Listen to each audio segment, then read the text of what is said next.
এটা আমার first blog voice over দিয়ে। প্রথমে আমি তোমাদের নোজপিনের ভিডিও তোমাদের সাথে শেয়ার করছি। আমার কাছে যা আছে নোজপিন সেটাই তোমাদের সঙ্গে শেয়ার করছি।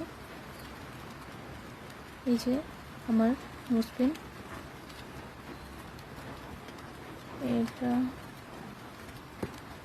এটা একটা,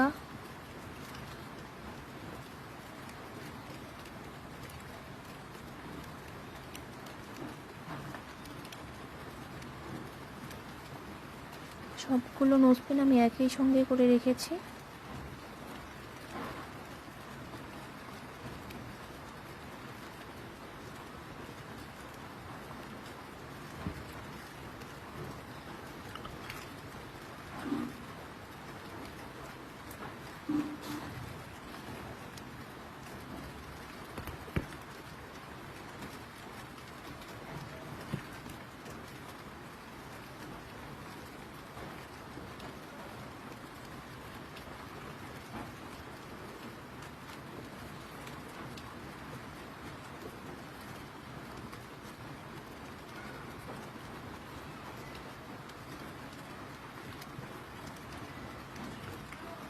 তো ফ্রেন্ডস, আমার নোজপিনের ভিডিও কেমন লাগলো তোমাদেরকে, please like, comment and share.